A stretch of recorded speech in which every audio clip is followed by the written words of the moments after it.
All right, coaches, we're going to take a look at some tight reach technique or tight reach defenders, okay, in the wide zone or mid zone scheme. Some good and bad coaching points here that coaches have submitted. Okay, the first clip we're looking to our left. This is Trinity College in Connecticut. You're going to see right now it's a tight shade originally to start, almost like an inside shade. Okay, they're running mid zone to the right tackles right here, so his footwork has to change a little bit based on his leverage. Okay, Coach Melnitsky, the offensive line coach at Trinity College, does a great job of coaching that reach drive block. As you see right here on this step, okay, he's working now. Once that player goes inside, that guard's going to work to take him over, and he's going to climb to the second level. So a player's tight like that, he'll be able to get this thing sealed, just like it is here. Back's be able to cut it up, get some pretty good yards on a play.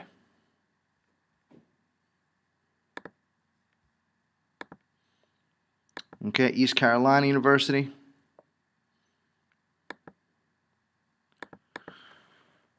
Okay, now this player here to the right, somewhat of a wide alignment. Okay, we consider this a type because we do have wide, far off the ball techniques that coaches do teach in the wide or middle zone scheme. As you see, you're looking at the left tackle here, gets his foot in the ground, and if he's wide like this, he's just going to take him wide. He's going to take him where he wants to go, create that angle, and get him where he wants to go, pushing north and south. And the back's going to be able to see that right here and cut off it. Pretty good job on the uncovered player. Coming back inside.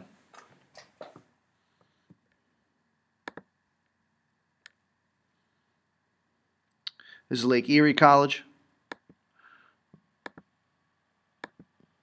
Okay, real tight technique here. Again, you have to change your split, so you have to change your footwork when you have a tight shade on the mid-zone scheme. Lake Erie just runs a zone scheme. They don't call it inside or outside zone. A lot of times it does hit to the perimeter, which is why we include it in the special report. And a lot of stuff that Coach Boyes, the offensive line coach, does there is pretty interesting with his footwork. He talks about a 4 o'clock step. Okay, so this player's stepping at 4 o'clock, okay, regardless of the leverage point of that defender, and he's working right now just to get him hooked. Doesn't have to take that foot too far, okay, just gets him hooked, gets him an opportunity to get the ball outside there.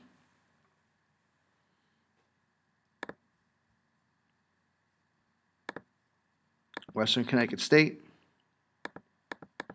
Okay, real tight defender to our right. Again, looking at 74 right now. Got a stunt. Okay, he's going to work right to 77. 77 is working for the B gap. 74 is just going to work his way up to the C gap defender, to that linebacker. Okay, gets a body on him. This is what we call the drag hand technique, which we're going to talk more about in the next couple videos. But pretty good job. He wants to take his inside hand and just wash him right out, create that opening right in that C gap. Good strong hand position there.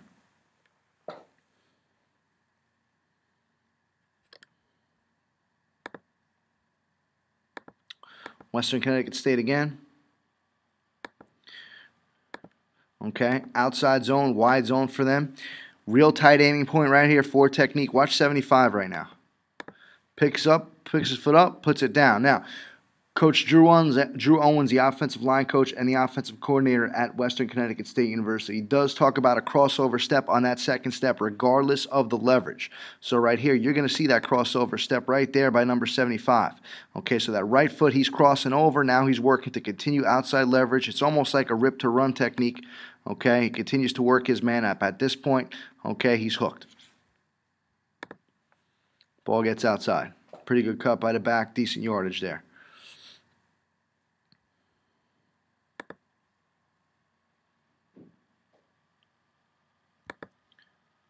Western Connecticut State again. We're looking at the same player, 75 to the left.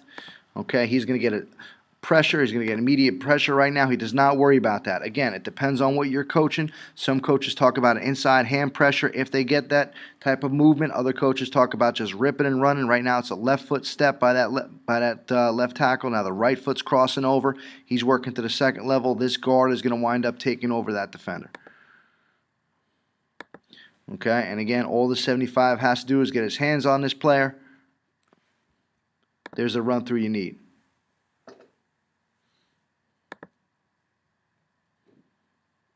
I believe this is Trinity College.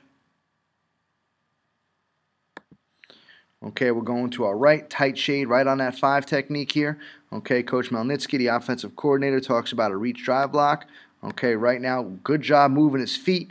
Okay, now we don't, coaches don't talk about putting your butt into the hole. In this situation, he just wants to press with that outside hand, make sure he secures the reach block. but is an excellent example of that reach technique. Gets his hands inside on a tight shade like that. You're going to be able to get that player reached if your footwork is good, as this player does here.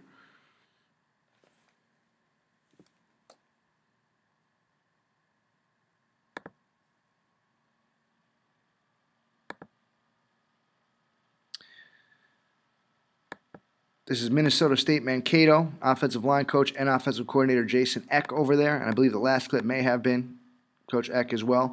Okay, we're working right now, tight shade technique.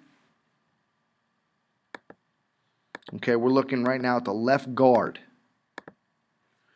Okay, tight technique here on the left guard. Tight 3 technique. A lot of coaches had questions on how to block that 3 technique in the wide zone.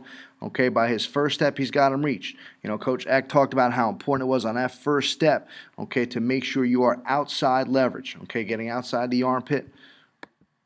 Strong inside hand here. Strong outside hand.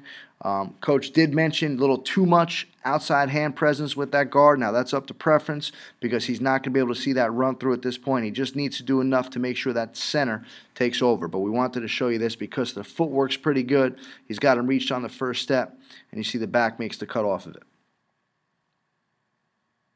Really good running by that back. Mankato had an excellent year, especially running the football. This is ECU. Okay, we're going to look at this left guard here. Tight 3 technique. Coach Brandon Jones, offensive line coach. Okay, right now he is going to stretch him until he can't stretch him anymore. Okay, picks his foot up, puts it down. All right, now once contact is made, he's got to strain or try to drive vertical as much as he can on that 3 technique. He continues to work it, continues to work it. Sorry, this is Mankato again, coaches. Minnesota Mankato. My fault, Jason Eck, offensive line coach. He winds up getting him hooked. Okay, now it's the only situation where he could get his butt in his hole. By the time the defensive lineman redirects out, as you can see right here, by the time he redirects out, the ball is already past him. It's a good read by that back. Again, this is all wide zone stuff here. Michigan State University, offensive line coach Mark Staton does a great job up there. Okay, wildcat formation. Okay, we're looking at the center here. Now we got a shade nose on the center. Again, some coaches prefer a pin and pull technique with that play side guard. Coach Staton does some of that stuff, but right now, okay, the center's working on him. Excellent footwork. There's a tight reach technique. Coach described that earlier on what he wants from his players on a tight reach. Okay, but now once his foot comes up, okay, he's working to bite the bicep. He's going to continue to work on that level. Okay, ends up getting him reached. And getting a vertical push there as well. Michigan State again. Okay, this is a great takeoff by the center. You know, one of the things that coach does in his drill work is he just has the center snap the ball and work the tight reach technique. Michigan State does a lot of zone running, especially in the outside zone scheme. You're going to see right there, I mean, by the time that ball gets off, okay, that center's already bit the bicep and he has him reached. Sorry. Boom. Okay, right there you see he has great outside leverage. Okay, he's just going to strain now and push vertical, get his feet moving to the block, and that's what you want right here. Okay, great leverage by 68. That ball's cut off.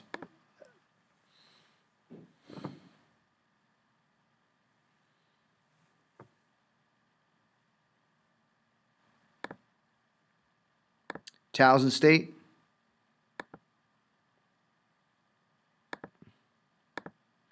Okay, looking front side at the nose against the center. Okay, nose looks like he rocks back just a tad. That's just enough to get that left foot picked up and put in the ground. Coach calls this a settle and pop step against a tight shade, which is all detailed in the full-length clinic report, also in his drill video, and also he uses a drop and pop technique. Okay, but you can see right now he's got his hips turned. I'm sure Coach doesn't want his butt in the hole in that situation, but it's effective enough where the back's able to see that. Okay, as you can see, the back makes an excellent cut here as he sees that and takes it north to south.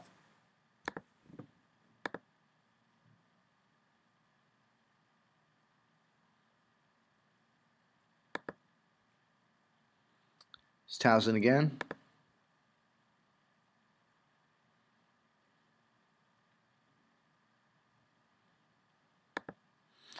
Okay, we're looking right now, getting a little bit of pressure, looking at the right tackle. Okay, tight shade or, head up shade right here. Good footwork by that tackle. He's able to get the outside arm of the bicep. Now he's going to continue to work his hips around, and that's what he needs to do right here. You know, the more we talk to coaches, less about the hand place, it's more about running your feet through the block. A lot of coaches talk about straining. I know Eddie Morrissey at Princeton talk about straining. Coach Jason Eck at Minnesota State Mankato. Okay, always talking about moving your feet through the block, okay, and working towards the outside armpit, outside bicep, outside face mask, whatever you're teaching your players to do. So I'll give you some examples, coaches, of some tight reach examples in the wide or mid-zone schemes. If you want the full length concept cut-ups, you can do so. We have them up on the site. If you're an insider, of course, you can get those as well, the unedited and unnarrated version. Coaches, thanks for logging in.